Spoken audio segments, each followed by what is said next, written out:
वक्रतुंड महाकाय सूर्यकोटि समप्रभ निर्विघ्नं कुरु मे देव सर्वकार्येषु सर्वदा।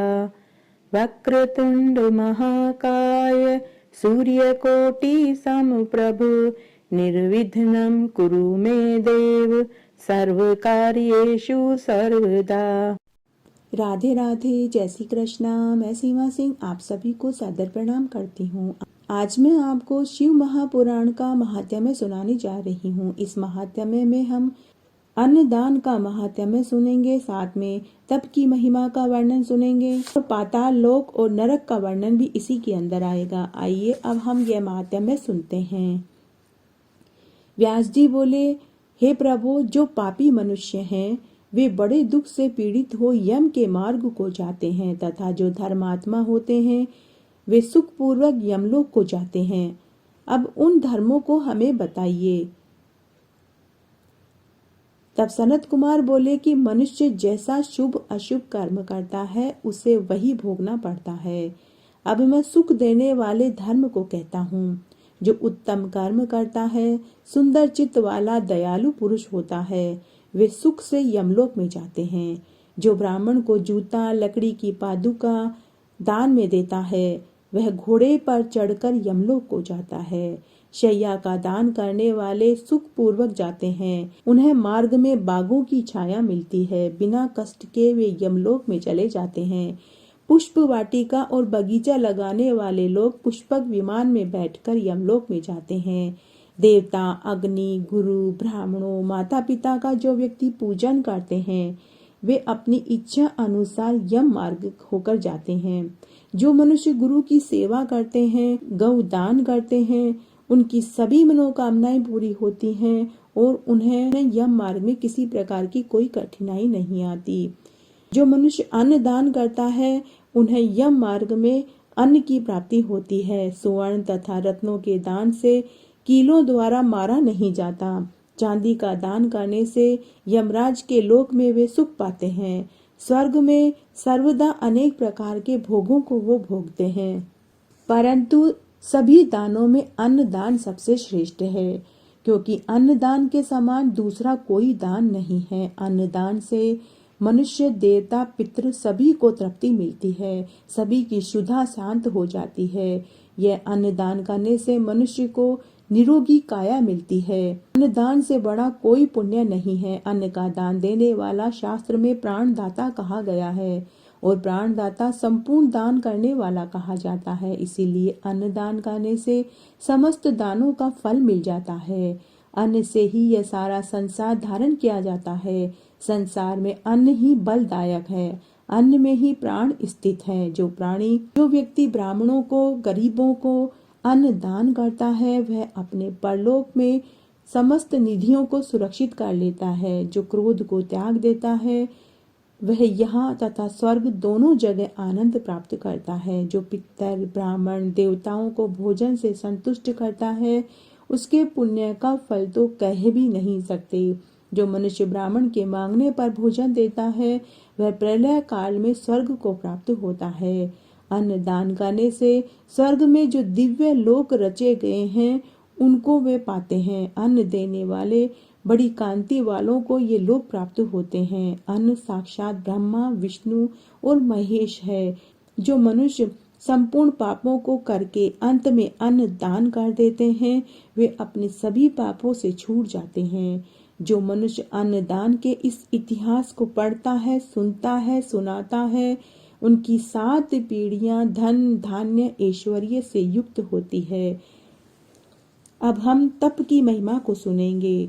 सनत कुमार जी बोले कि जल का दान सब दानों में उत्पन्न है, क्योंकि वह संपूर्ण जीवों को तृप्त कर देता है और उनको जिलाने वाला कहा जाता है। इस कारण अत्यंत स्नेह पूर्वक जल दान अवश्य करना चाहिए।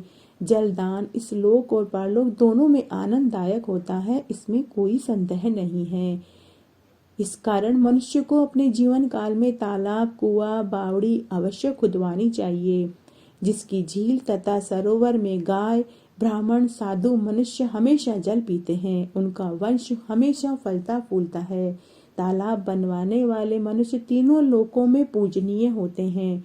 जो अपने शुभ कार्य में सरोवर बनवाते हैं तो उन्हें अनंत पुण्य फल प्राप्त होता है। सरोवर 4 प्रकार के भूतों का परमाश्रय होता है।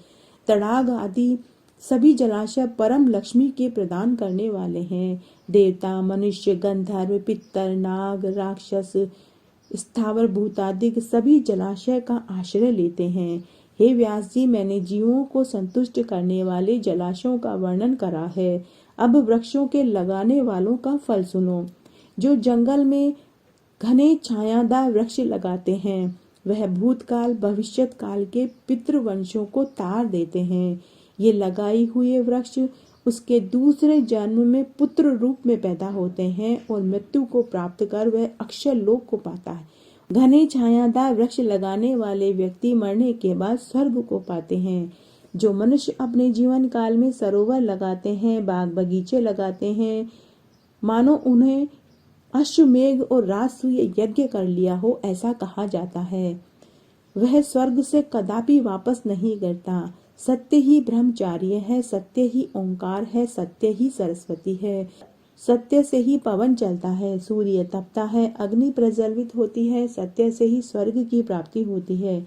जो मनुष्य अपने लिए, दूसरों के लिए, पुत्र के लिए भी असत्य नहीं बोलता वह हमेशा स्वर्ग का वासी होता है। इस कारण हमेशा मनुष्य को सत्य बोलना चाहिए। सत्य से अधिक दूसरा बड़ा तप दान कोई नहीं है। व्यास जी बोलते हैं कि हे तपोधन, आप मुझसे ब्राह्मणों के और अन्य वर्णों के तप के फल को भी फिर से कहने की कृपा कीजिए। तब सनत कुमार बोले कि तप सबसे बड़ा श्रेष्ठ है। तप से महान फल की प्राप्ति होती है। तपस्वी ही देवताओं सहित आनंद प्राप्त करता है, क्योंकि तप से ही स्वर्ग, यश, काम की प्राप्ति होती है। तप ही सब अर्थों का साधन है। तप से ही मोक्ष मिलता है। तप से ही ज्ञान विज्ञान रूपी संपत्ति की प्राप्ति होती है। रूप और सौभाग्य भी तप से ही मिलता है। और तप वह वस्तु है जिससे कि सब वस्तुओं की प्राप्ति होती है। मन वांछित इच्छा की प्राप्ति होती है। बिना तप के कोई ब्रह्म लोक नहीं जा सकता और न ही परमेश्वर शंकर की ही वह सामीप्यता प्राप्त कर सकता है। किंतु मनुष्य जिस उद्देश्य से तप करता है उसे इस लोक और परलोक में सब प्राप्त हो जाता है। बड़े से बड़े ताप भी तप से छूट जाते हैं। तप से ही स्वामी शिव, सनातन, ब्रह्मा, विष्णु, अग्नि, इंद्र है। ऊर्ध्व रेता 88,000 मुनि तप से ही स्वयं में आनंद करते हैं। तप से राज्य मिलता है। तप से वे सुरंतर होते हैं। तब से ही वे लोकों के हितकारी सूर्य, चंद्रमा, नक्षत्र, ग्रह से प्रकाशित होते हैं। संसार का कोई भी सुख बिना तप के नहीं प्राप्त होता है। इस प्रकार संसार का जो कुछ भी सुख है वह सब तप से ही प्राप्त होता है। तब से ही ब्रह्मा जी बिना परिश्रम के ही संसार की रचना करते हैं। विष्णु रक्षा करते हैं, शंकर संहार करते हैं, शेष जी संपूर्ण पृथ्वी को धारण करते हैं। तब से ही गाधी पुत्र विश्वामित्र जी क्षत्रिय से ब्राह्मण हुए। उनकी तीनों लोकों में प्रसिद्धि हुई। यह मैंने तुमको तप का महात्म्य सुनाया और अब मैं आपको पुराण का महात्म्य सुनाऊंगी।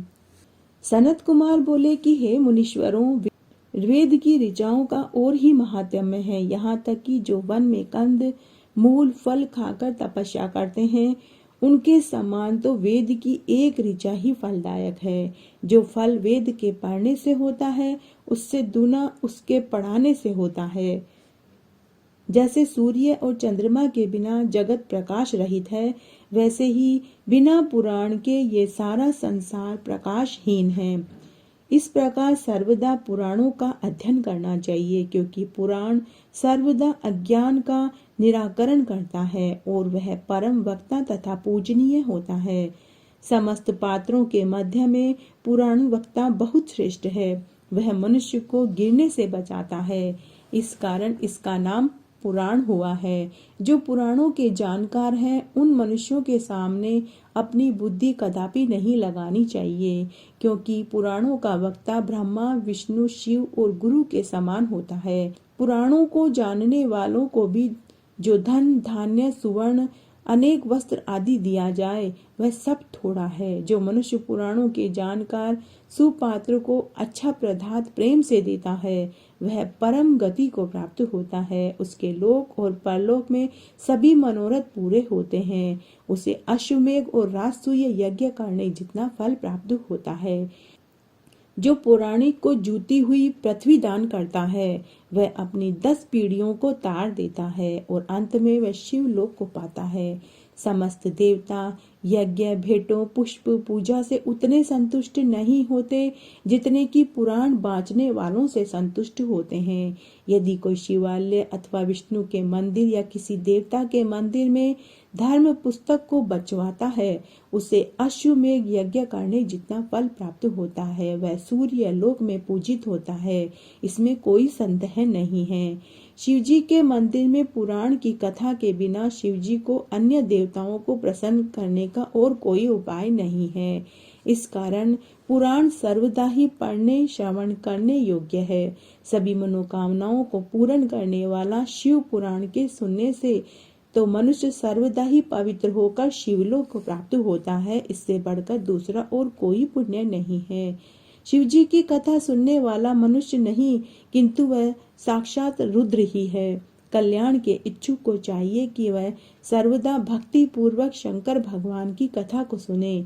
यदि सर्वदा नहीं तो जितेंद्रिय होकर क्षण मात्र भी अगर वह सुन लेता है तो वह तर जाता है। यदि सर्वदा न हो तो पुण्य मास के आरंभ में अवश्य ही शिवजी की कथा का श्रवण करना चाहिए। ऐसा करने वाला संसार में तर जाता है। एक मुहूर्त या क्षण मात्र के सुनने से ही वह दुर्गति से बच जाता है। जो पुण्य या फल सब दानों और यज्ञों से मिलता है, वह फल शंकर भगवान के शिव महापुराण को सुनने से ही प्राप्त हो जाता है। विशेषकर कली काल में शिव पुराण के सुनने से बड़ा और कोई धर्म नहीं है।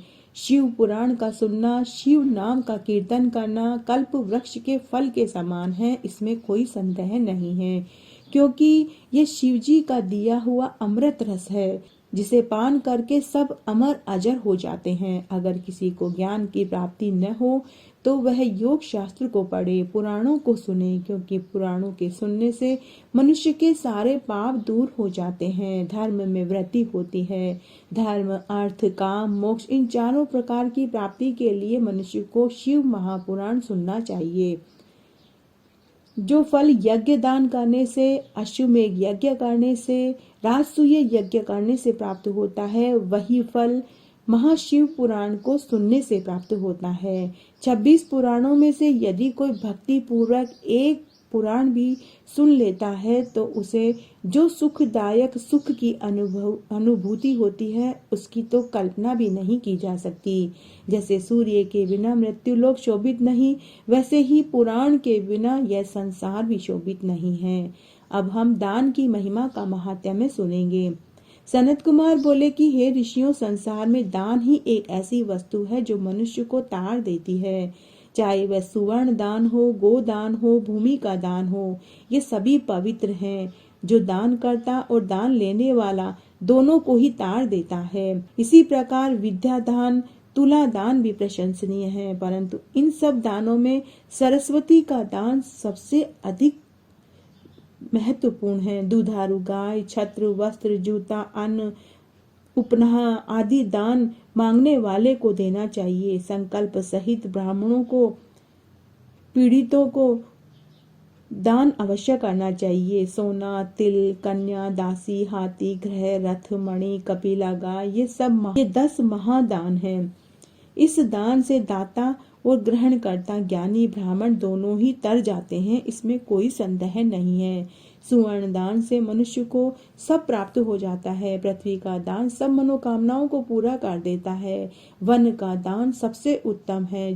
जो मनुष्य दूध देने वाली गाय, बछड़ा सहित दान में देता है, उसका तो महात्म्य कहा भी नहीं जा सकता। जो मनुष्य बछड़े वाली गाय को उसके सींगों में कांसा और चांदी में खुर मंडाकर दान में करता है, उसकी लोक और परलोक दोनों जगह सभी मनोकामनाएं पूरी होती है। उसी प्रकार तुला दान सब दानों में उत्तम है। जो अपना कल्याण चाहता है, उसे तुला दान अवश्य करनी चाहिए।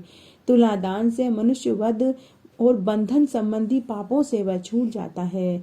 शिव जी तुला पुरुष हैं। वे तुला दान करने वालों को सब पापों से और दुखों से मुक्त कर देते हैं। तुला पर दिया हुआ धन ब्राह्मणों को ही देना चाहिए और वह एक को नहीं अनेक को देना चाहिए। जो इस प्रकार तुला दान करता है पापों से छूटकर मरने के बाद स्वर्ग को प्राप्त होता है।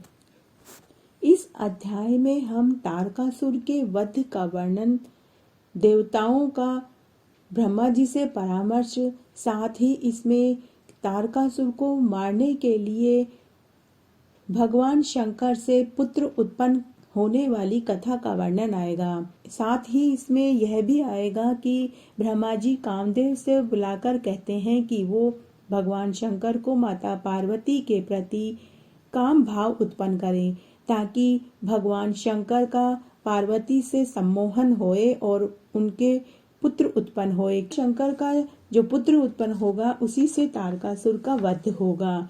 यह सारी कथा का वर्णन आएगा।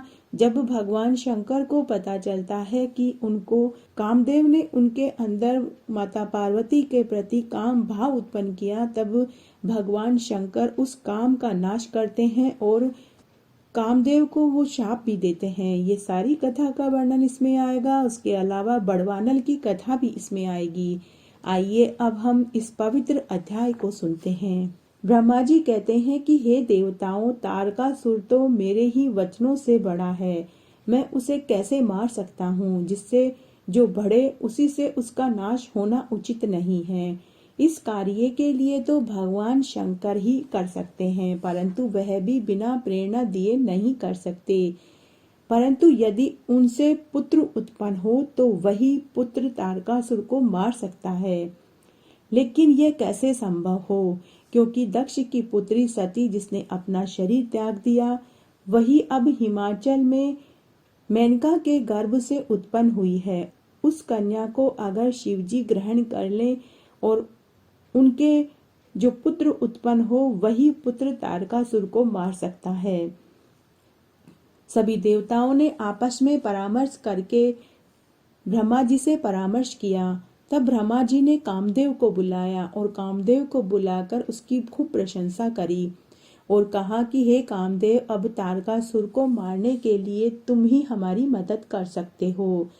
तब कामदेव ने ब्रह्मा जी से कहा कि मेरे पास तो 5 शक्तियां हैं। मेरे फूलों के ये 5 कोमल बाण, फूलों का 3 प्रकार का धनुष, भ्रमर से युक्त यह प्रत्यंचा और सुंदर स्त्री, ये मेरी सेना है और बसंत ऋतु मेरा मंत्री है। इस प्रकार मेरे पास ये 5 बल हैं और चंद्रमा मेरा परम मित्र है। श्रृंगार ही मेरा सेनापति है, हाव भाव ही मेरा सैनिक है। मैं अपने सैनिकों सहित बड़ा कोमल हूँ। ये जानकर मुझे आप जो आज्ञा देंगे वह मैं करने के लिए तैयार हूँ। तब इंद्र ने कहा कि ब्रह्मा जी की आज्ञा है, तारकासुर को मारने के लिए शंकर जी द्वारा पुत्र उत्पन्न होना चाहिए। परंतु शंकर जी तो परम तपस्वी हैं, उन्होंने अभी विवाह भी नहीं किया है, तो पुत्र कहाँ से उत्पन्न होगा? इसके लिए तुम्हें प्रयत्न करना होगा। इस समय शंकर जी भगवान गिरिराज हिमालय पर बैठे हुए तपस्या कर रहे हैं और पार्वती जी उनकी सेवा कर रही है। अतः जैसे ही जितेंद्रिय शिव को पार्वती के अंदर रुचि उत्पन्न होगी, तभी वे उससे विवाह करने के लिए राजी होंगे। यह सुनकर कामदेव प्रसन्न हो गया। उसने इंद्र से कहा कि मैं इस कार्य को अवश्य ही कर दूंगा और ओम कहकर उसने अपनी स्वीकृति दे दी। कामदेव ने ब्रह्मा जी और इंद्र को पूरा आश्वासन दिया और वे वहां पहुंच गए जहां पर भगवान शंकर तपस्या कर रहे थे। वहां पहुंचकर कामदेव ने वसंत ऋतु के साथ शिव सम्मोहन का विस्तार करने लगे। वहां फूल खिल गए, आम के बोर प्रकाशित हो गए, अशोक वाटिका खिल गई, सुगंधित वायु चलने लगी, फूलों पर भौरे गुंजायमान होने लगे, आम वृक्ष की डालियों पर कोयल मधुर शब्द बोलने लगी, बसंत ऋतु का आगमन हो गया। ये सब इस प्रकार से उत्पन्न हो गया कि जिससे भगवान शंकर के अंदर काम उत्पन्न हो। तब ऐसे समय में बसंत ऋतु का आगमन देखकर भगवान शंकर को बड़ा आश्चर्य हुआ, परंतु वे उसी तरह तपस्या करते रहे। तब रति सहित कामदेव ने आम्र बाण चढ़ाकर शिव के वाम भाग में जा बैठा।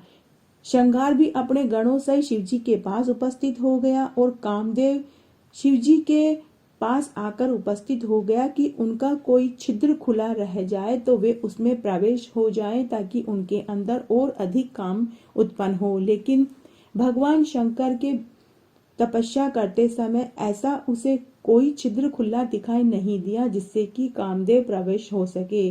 तो कामदेव डर गया और वह सामने से हट गया। तभी वहां माता पार्वती जी फल लेकर और भगवान शंकर की पूजा करने के लिए आ गई।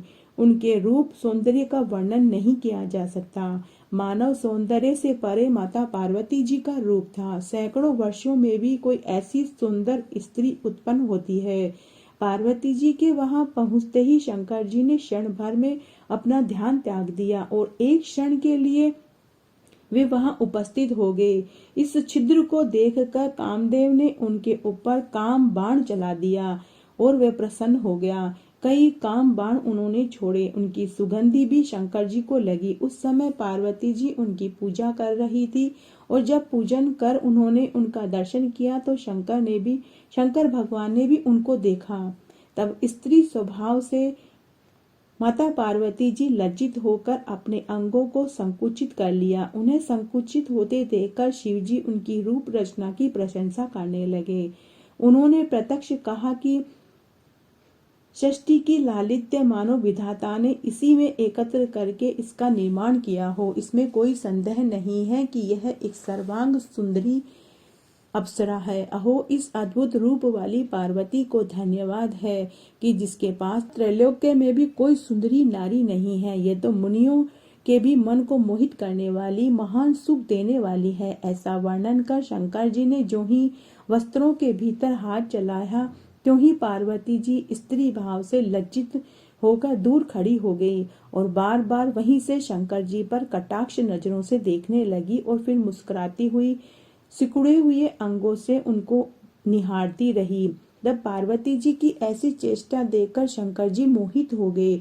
उन्होंने कहा कि जब इसके दर्शन से ही इतना आनंद आ रहा है तो आलिंगन से सुख की तो कोई सीमा ही नहीं रहेगी। इस प्रकार उन्होंने पार्वती जी की पूजा करी, परंतु जो ही उन्हें चेतना आई उन्हें बड़ा पश्चाताप होने लगा। उन्होंने कहा कि क्या मुझे ईश्वर को भी काम विकृत करेगा? यदि मुझ ईश्वर ने ही किसी के अंग का स्पर्श कर लिया तो अन्य असमर्थ पुरुष क्या नहीं कर पाएंगे। ऐसा कहकर वैराग्य को प्राप्त हो गए। पार्वती जी के परयंग आसाधन से विरत हो गए। तब मनोयोगी शंकर जी को अपनी धीरता में विघ्न पड़ा देखकर बड़ा आश्चर्य हुआ। उन्होंने कहा कि दूसरे की स्त्री देखकर मेरा मन क्यों बिगड़ा? किस कुकर्मी ने मेरे मन को बिगाड़ा? ऐसे विचार इस प्रकार शंकित होकर वे इधर उधर देखने लगे। उन्होंने देखा कि मेरे वाम भाग में काम स्थित है। इससे परमात्मा गिरीश को बड़ा क्रोध आया। फिर उन्होंने देखा कि कामदेव प्रत्यक्ष में धनुष बाण चढ़ाए अंतरिक्ष में स्थित है। शंकर भगवान पर अपना अमोघ अस्त्र छोड़ रहा है, परंतु शंकर जी के क्रोध से शांत हो गया है। शांत होते ही उन्हें देख कामदेव डर गया और जब मृत्युंजय को सामने देखा तो कामदेव कांपने लगा। इंद्र आदि देवताओं का वह स्मरण करने लगा। इंद्र आदि देवताओं ने आकर महादेव जी को नमस्कार करके स्तुति करने लगे। उसी समय महादेव जी के तीसरे नेत्र से क्रोध की अग्नि फूट पड़ी और वह आकाश में उड़कर पृथ्वी पर गिर पड़ी, जिससे चारों ओर ज्वाला ही ज्वाला फैल गई और उसने सबको भस्म कर दिया। काम के मर जाने पर देवता रोने लगे। पार्वती जी का शरीर भय से सफेद हो गया और वे चित्त में खेदित हुई सखियों सहित अपने घर चली आई। रति मूर्छित होकर जमीन पर गिर पड़ी।